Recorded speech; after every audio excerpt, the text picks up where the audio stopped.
So I was reading through this week's market report for PET that we put together, and there's a line in there that genuinely made me start chuckling. It says, and I'm paraphrasing, of course, that bars across the United States are being sold out of beer because of the World Cup. And you know what? I definitely believe it. It was down by the Dallas Stadium just the other day, and certainly there were a lot of beers in hands. And the World Cup's here. The U.S., Canada, Mexico.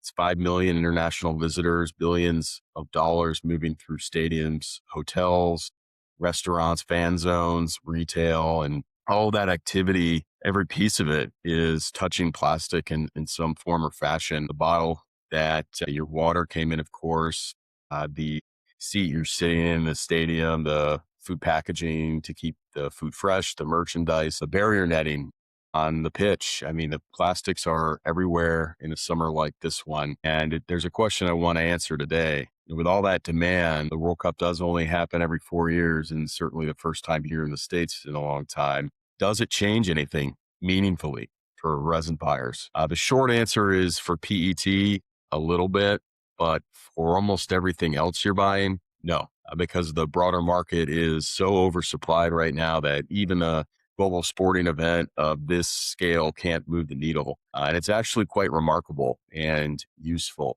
information for you, the resin buyer. So let me give you the data picture first, and then we'll walk through what it means for what you should be doing right now. The final May ACC supply and demand numbers came out, and the week across the polyethylene, polypropylene, and other major commodity resin spaces. And the picture is pretty consistent. PET inventory, I'm sorry, let's scratch that. Polyethylene inventories are sitting at 46 days of supply coverage. That's about a month and a half of product on the shelf, and production sitting at 95% above the 3-year average, while demand fell 13 to 82% of historical normals.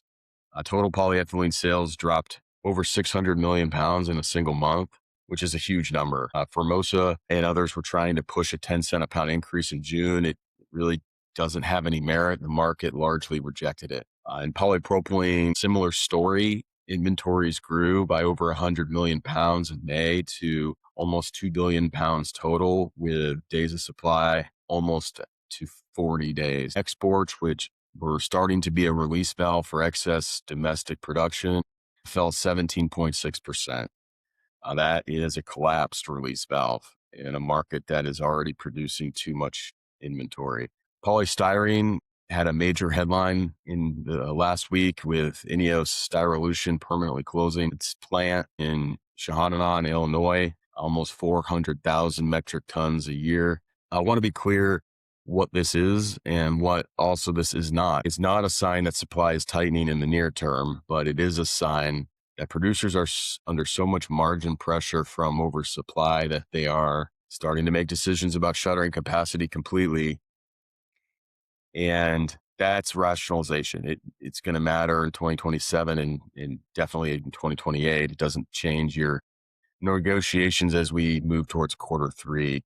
In the engineered materials space, ABS, polycarbonate, the nylons are all facing the same feedstock headwinds. Benzene has been declining, with crude oil dropping another $5 a barrel this week. U.S.-Iran negotiations have continued to progress, and despite some of the conflict, Strait of Hormuz is largely reopened to commercial tanker traffic. With caprolactam, the key feedstock for nylon 6, we did see that fall over $136 per metric ton in a single week, which these are the major cost inputs and are the foundation of the resin pricing on that side of the pyramid. And they're moving lower. The one exception to that oversupply story is PET, which is, what I was talking about early on, where summer beverage season is real. World Cup is adding to it. But even there, feedstocks are starting to fall, with paraxylene contracts settling down 5 cents in June, with no proposed increases for July. So even with the benefit of the World Cup here on the demand surge, we're not seeing pricing momentum on the producer side. So here's the thing I want to spend the next minute on, because it's an important concept in resin procurement that is commonly misunderstood. Feedstock costs and pricing power, they are not the same thing. So when crude oil falls and ethylene follows it and benzene declines, the should cost of producing resin goes down, which is real. But producers don't automatically pass it through. They try to hold price. They try to use market uncertainty or supply disruptions, seasonal demand to maintain margin while costs are falling. So what buyers need to do in this environment is to separate the two things. Cost is falling. That's the data. The question is whether the supplier is passing it through or whether they're expanding their margin profile while the buyer, you, absorbs a price that doesn't reflect what's actually happening in the market. So that's exactly the situation we're in right now across most of the thermoplastic resins. The feedstock cost case is moving lower. The 30 to 60 day lag before it shows up in the settlement prices is that window that you have to negotiate with. So if you wait for it to happen naturally, you might capture the price decline eventually. If you act now with the data behind you, you can get ahead of it, potentially lock in a whole baseline second half of the year, which is important, again, as we think about maintaining that competitive edge. So I mentioned the World Cup angle because it is topical and because it illustrates something that's real about where thermoplastics and their demand live in the summertime. Think about what summer actually is for plastics demand. It's beverage bottles for PET. And this year, the World Cup factor again is real. There's the pool and spa supplies, right? The legitimate summer tailwind for PVC where chlorine demand is strong, even as housing starts are still sluggish. Food service packaging, coolers, anything outdoor, furniture-wise, agriculture film. The summer consumption patterns that drive the seasonality and demand in certain resin families are still intact. But here's what's also true. New single-family homes, their sales fell to 580,000 new units in May, which was the lowest since January. And we're not moving in the right direction there. Builder confidence is at 35 on the NAHB index, which is the 14th consecutive month below 40. The construction activity that drives PVC, ABS, and nylon 6/6 demand in normal years of growth, really, they aren't there at the levels that the seasonal pattern would predict this year. So while the World Cup gives you a story, the data gives you a fuller picture of what's happening. And the seasonal demand is real in pockets, but the structural oversupply situation across the board in resins is more powerful than the seasonal demand signals in almost every case that we're seeing this year. So with all that said, what should you do about all of this right now? I would say three things. First, push back on any open increase notices. Polyethylene attempts got virtually no traction.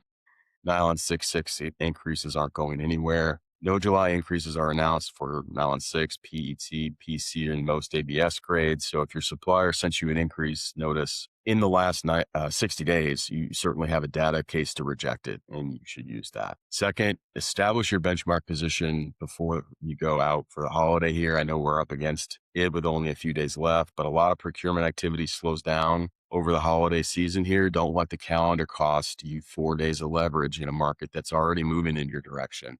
The third thing to watch out for, especially in PP, is let's keep our eye out on the Dow PDH turnaround in Freeport. It is a legitimate wild card in the PP feedstock picture. We are hearing that there could be some additional plants that are experiencing some issues up in Canada. Still needing to confirm what's going on there. But if propylene tightens in July or August, PP buyers may see a brief reduction in supplier flexibility. That's the one place I'd watch for a potential market shift. It's not a reason to panic, but it is a reason to have your Q3 position established before anything can happen. The World Cup, in closing, is a great frame for this week's market because it captures the real tension that resin buyers are navigating. There is real demand out there. People are spending, traveling, consuming. The economy isn't dead, but the resin market is so structurally long on supply that even a global event with 5 million visitors can't move most resins into a seller's market. So that's the reality of the window that you're in right now. And if you want to know exactly where you sit relative to the market, what the benchmark price is for your resins, the ones that you buy, that you're actually purchasing at the volumes that you grade at, that's what ResinSmart was built to show you. Reach out at resinsmart.ai, reach out to me directly, and our benchmark, the first one's on us. I'm Michael Workman. Thanks again for watching. This has been Resin Market Moves. Have a great week.